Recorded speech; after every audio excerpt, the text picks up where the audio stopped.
Alright, so before we begin, we need to have a little talk about target audiences. Okay? Now, personally, I don't ever really succumb to the theory that a film or any piece of art can only appeal to one portion of the audience. Okay? So, as an example, I do not believe in the idea of the chick flick. I don't believe in that. I can only speak for myself. I know many of my female friends who enjoy action movies. I myself enjoy a good romantic comedy, when they're good, which is not often, but, however, I digress. I don't believe in this idea that you have to be of a certain gender or age or religion or race to enjoy a movie. I didn't have to be of Hispanic descent to enjoy the Dora movie. I didn't have to be African American to enjoy Black Panther. Okay? So while I don't necessarily agree with the concept of, this film is aimed for one portion of the audience, you can't escape the fact that films do tend to gear themselves to one segment of the audience. They tend to rely on one sort of life experience or one point of departure, common point of departure with audience members in order to relate to them. I may not have to be African American to enjoy Black Panther, but I also have to acknowledge the fact that I cannot appreciate the film on the level of an African American audience member, because it is something that, while not specifically geared toward them, is speaking towards their life experiences or perceived life experiences. Okay?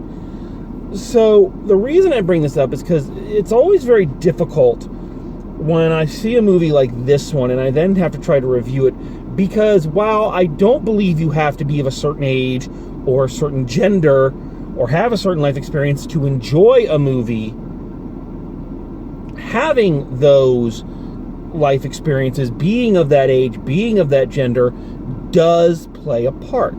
Okay? I cannot relate to this movie in the way that so many of my shared audience members were apparently doing.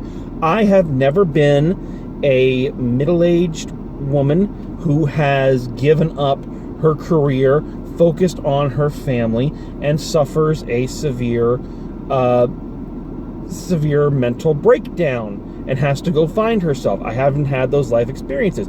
I am a middle-aged man who spends his free time going to movies and then speaking about those movies to his phone in an attempt to deal with extreme existential dilemmas and a crippling loneliness. So those two things, those two life experiences, are completely different. Okay, and before anybody goes crazy, I'm fucking joking. All right, don't get nuts. I'm kidding. Yeah, I'm just kidding. Anyway, enough about me and enough about this. Let's talk about this, because this is difficult. I wasn't looking forward to this film simply because the trailers kind of, so many trailers do, and I think it's better than some others. It gives you the idea that the story is kind of one thing when in fact it's about a whole other thing. This is better than, some trailers that tell you the whole movie, but it does mislead you and maybe steals a little audience, because this movie led me to believe that this was another, how fill in the blank got her groove back, and she was just so tired of being a stay-at-home mom, and she sacrificed her her talent and everything for her family, and they're not giving anything back, and her husband doesn't like her anymore, and she's not, and all the mean moms in the neighborhood don't like her, so she runs away to go find herself. And while there are threads of that in there, that's not the whole story. So the story here is that our main character, Bernadette, is supposedly just this fucking architectural savant. All right. And she built a house, and then some rich dude came, bought it, and tore it down because he wanted the land. And that sent her into this deep kind of depression, and she quit architecture for 20 years. And then, kind of her natural cynicism, her natural misanthropic tendencies just kept growing and growing and growing and growing until it finally kind of overloaded her. She's kind of, the character I was most reminded of is Dr. House. Someone who has a unique vision and a unique way of looking at things, but are completely antisocial. She's not quite as bad as he is, but then again, there are some things that they do in that show that they really should have taken into consideration with this film, that we'll get to in a minute. So, what I liked about this movie, and I didn't hate this movie until a certain point, and we'll get to that in a second too, is that I was happy that for the first, I'm going to say 75% of this film, it was not the typical thing how Bernadette got her groove back that I was kind of dreading from the trailers. It did not paint her husband as a self-absorbed ass who made her quit and all this. He was actually a guy who was very concerned about her and her rapidly deteriorating mental condition. There's a really great scene, probably the best scene in the movie, I think, is Bernadette goes to meet her mentor, Lawrence Fishburne, for lunch, and her husband is talking to a psychiatrist because he's growing concerned with, her irrational behavior, her negative impact on neighbors and everything. So he doesn't know, and he's approached the topic with her several times, and she's kind of laughed it off. So he's trying to kind of figure out where to go next. And it's this really nice scene juxtaposing a big long monologue from him, a big long monologue from her, each talking to their respective confidants about how they see the situation. So I think this movie, up until a point, does a nice job of, again, not assigning blame.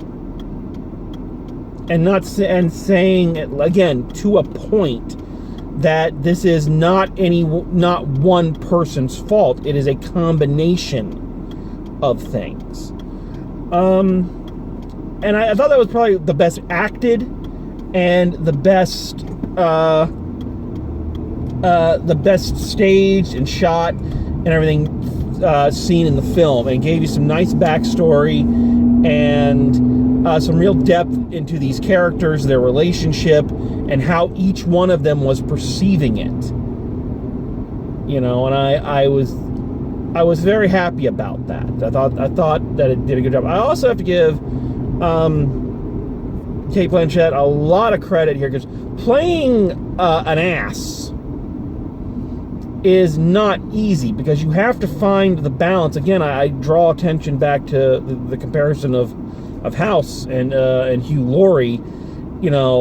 Playing an asshole that is aware they are an asshole and are aware that they have issues and are just kind of shirking them, and yet still making that character relatable and likable enough that you want to see them carry through, is not an easy thing. And I think, even though from my perspective as a single 40-year-old white man, I thought she was kind of a horrible person, but I liked that it sounds terrible. I liked that they explained, this is not just her being a sarcastic bitch just to be a sarcastic bitch. There are issues going on here that she needs to deal with and is refusing to deal with, and these are coping mechanisms. So yeah, I thought she was kind of terrible, but that was kind of the point.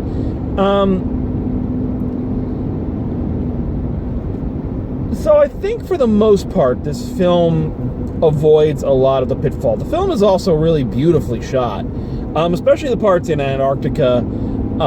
Just some really great, it's almost like a nature documentary, some of the shots they get, so it's really beautiful to look at, and well paced.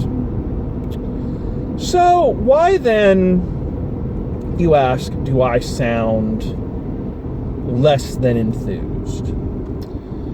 Because there's an aspect to this film that I truly despise. Truly. It is another aspect, almost like in Yesterday, where it made me so angry that I pretty much wrote the film off from that point on. Not as bad as Yesterday, because I don't feel like this one insulted me personally. I just felt like this one went on a just took a steer into the cliche. This is another point where you have to be careful in criticizing. Because I want to make this clear that what I'm about to speak of, I am talking about the character, not the actor. The actor in question, I feel, did a fine job. Very natural delivery, well done, strong screen presence. So I have no problem with the actor. It's the character they played. I am speaking of Bernadette's daughter, B, who had some bizarre name, and I cannot remember it. Brahishnu? Named after... I can't remember. So this character is joining a long line of fucking irritating kid characters in films and movies. But this one really got me. So the key thing here is that her backstory is that this Bernadette and her husband had tried to have kids. She had like 4 miscarriages and then finally had her daughter B, who was sickly and looked like she wasn't going to make it and all of this, but has pulled through as a teenager, about to go into high school.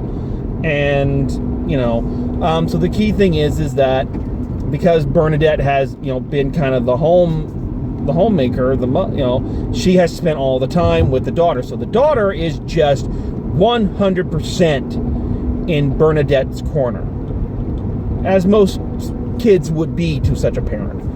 But the thing that gets me is that she is 100% against the father in almost all things, to an obnoxious degree. And here's where the film lost me. So the film did painstakingly, while still keeping the film in Bernadette's point of view and still keeping, her as a sympathetic character, painstakingly was trying to make the point early on that this was nobody's fault. This was as I said, there was a series of events, a series of things that happened, and they all contributed to things. Nobody did this to anyone. But in a scene with the daughter, because the daughter's so mad at the father, it's all his fault, in her estimation. And I'm thinking, okay, so at some point she's going to come to grips with the fact that it's not, and learn the lesson that we, the audience, have already learned. Just like I've said, that it isn't any one person's fault, that there is a series of issues going on here. And that's not what happens. During this bonding moment with the father and daughter, the father says, and again I'm paraphrasing, but says to the equivalent of, "Oh my God, I failed your mom because she's a creative person. And when she quit, I shouldn't have let her. I should have pushed her back to work. I failed your mom, and I didn't do that." And the daughter's like, "Well, why didn't you?" "I don't know, because of this. And this is where the film fucking lost me. Because of course it has to be the fucking man's fault.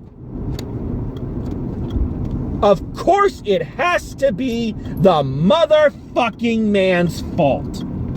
He should have forced her back to work. And because he didn't, she was miserable and depressed and had anxiety attacks. It's all that motherfucker's fault. Fuck you! I get so sick of this shit. It's always the man's fault. We are just dream crushers and dream killers. Even when we do everything we can for somebody, it's still the man's goddamn fault. Fuck that. And what makes me so furious about this moment is the movie tried so hard up to that point to make that not the case. You maybe agree that maybe he went about some things the wrong way, like when he confronts her with it, maybe he should have confronted her personally instead of bringing a psychiatrist, an FBI agent for a side story, and his secretary his personal assistant who is part of the mean mom squad that just hates Bernadette's guts because, she's such a lovable character. How could anybody not like her? Maybe he should have approached her first himself and said, honey, this is what's going on. We need to talk about this. But they also took great pains to show that he had tried to get her to go to therapy and get help, and she completely laughed him off. So from his point of view, and the movie, again, is very good at showing this, from his point of view, he has tried this, and it hasn't worked. So he doesn't know what else to do. He feels like he has to take this route. But no, no, we can't let that be. It's the man's motherfucking fault. He should have pushed her back there. Let me ask you something, movie. Have you ever met an actual artist? Now I know it was written by it was a book, so of course that's a form of art. But have you ever met an artist after something they created was destroyed and then tried to get them back into a confident state? Trust me, it is a near fucking impossible thing to do. I have tried so hard. I had several friends that were, actors, and they would audition and not get cast, and then I was there trying to help them through that and convince them to go back out there, and no, and eventually what you have to do is let them find their way back to it themselves. Same thing was true of me. First show I ever directed, my honors project in college. And I poured everything I had into that show. Every drop I had. And admittingly, I was young, didn't know what I know now. If I directed that show now, it'd be way awesome. It'd be way better. But I gave everything I had to that. And the local critic came and tore my ass up. And it destroyed me. I felt like such a failure. And people tried. God bless my friends and family who tried and said, hey, fuck her, fuck that. We love what you did. It meant a lot. But I still had to come back to things on my own time and on my own terms. No one was going to push me back into feeling like myself and feeling like getting back into the ring again. I had to come to that terms myself. Add to that someone who is having depression issues and anxiety issues. Have you ever tried to get someone with depression to do something that is in their best fucking interest? I wish you more luck than I've had with it in my life. Excuse me. So, taking that into consideration, but no, it's the man's motherfucking fault. And here's another thing about that little bitch character. And I'm sorry, I'm using harsh language for a child character. But there are just some things that pissed me off. She keeps telling the dad, you weren't there. You were working. You weren't there. You were working. Well, you don't know because you were working. And just once, I know no parent would ever say this to a child, especially one who is hurt and scared. So I get that. But at the same time, I just wanted him just once to say, yes, honey, I was motherfucking working. Because you know, that house we live in, who do you think paid for that? The food you eat, the clothes you wear, the school you go to. Oh, and by the way, and again, this is why I know no parent would ever say this. By the way, you know that life-threatening fucking illness you had as a child? Where do you think the money for all those fucking procedures came from? Me and my working to save your goddamn life, you little ingrate. And by the way, your mom, your best friend, I noticed she never called to tell you where she was when she ran off. She ran off and didn't say shit to you. Yeah, that's a great friend. She only called them back at the end of the movie when she wanted something from them, when she wanted approval to go and build a thing at the South Pole. If that hadn't happened, we don't know if she'd ever would have contacted them again. That's your best friend. That's the person that you prefer over the father who's here and working his ass off for you. So, you know what? I'm sorry. Shit like that gets me mad. It really does. And again, I know I say things over and over. What makes me mad about that character, makes me mad about that moment, makes me mad about that entire conversation, is that the movie had worked so hard to lay it out that that was not what was going on. Part of the thing about a character like this, and again, I'm drawing the comparison back to House, but there's a key difference from my eye with a character like House. A character like House and the show like House was 100% aware that while, yeah, he may seem cool and seem funny and seem like he's just always getting away with everything, the fact of the matter was, not only was he miserable and self-destructive, but that miserable and self-destructive nature tainted everyone he came into contact with.